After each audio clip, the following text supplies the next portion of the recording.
Welcome to Odessa Insider. I'm Monica McDaniel. Joining me now is our new Assistant City Manager, Aaron Smith. What does it mean to you to be back in Odessa? I know your wife is from here, so you guys have some ties. Sure, it's incredibly special to be back here in Odessa. My wife and I were married here almost 20 years now, and we owned and operated a business here for about 5 years.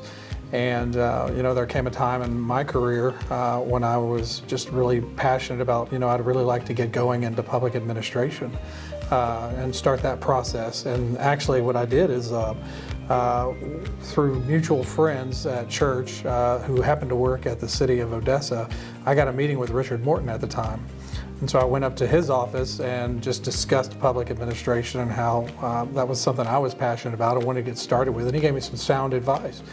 And from there... So he kind of mentored you. Well, in a way, he might not even remember, but yes, actually, he was pretty influential, actually, in my decision to really take the leap to apply coast to coast and get started in public administration. And Richard, he does have that effect on people. I think he influences so many people and gives some great words of wisdom for sure. Absolutely. Community service. I know you talked about your church, so talk to us a little bit about what you're involved in. Sure. So historically, in other communities I've been in, I was in Kiwanis, I was in Rotary, I was in Lions Club.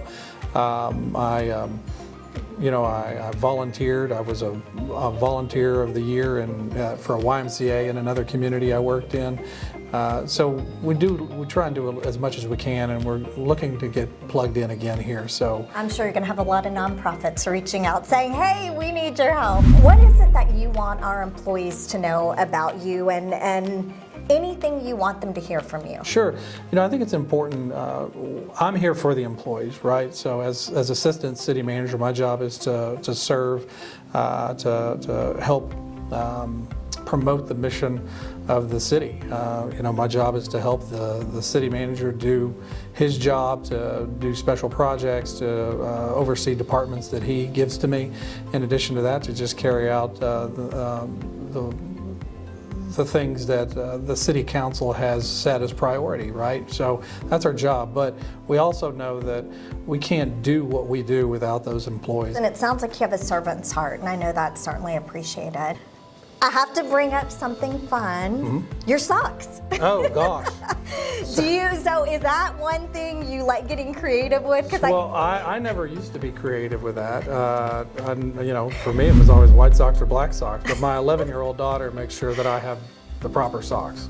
And the socks you have on today? Well, these are from, were gifts from missionaries in Africa. So that's where these socks are from. Well, that's awesome. Like I said, she makes us, or makes me a little more, gives me a little more flair. Oh, I like that. A little more flair, a little more color. That. So. Well, and I think it's important for people to see the other side of you, because sometimes, we see the city manager, the assistant city manager, and it can be kind of intimidating, so. Well, I hope it's never intimidating because, what we try to do, and Richard does this, and everybody does this, right? We want an open door policy, and, it's easy to say you have an open door, but, in order to really have an open door policy, you have to meet people where they are. You said it. Open communication. There's nothing like that, being able to have that dialogue. Absolutely. Anything else maybe that I didn't ask you that... Well, I can't think of anything, but... We covered a lot. Very good. Well, welcome, Aaron. Thank you so much for your time and for speaking to our employees. Well, I appreciate you all. Thank you all so much. It's great to be home.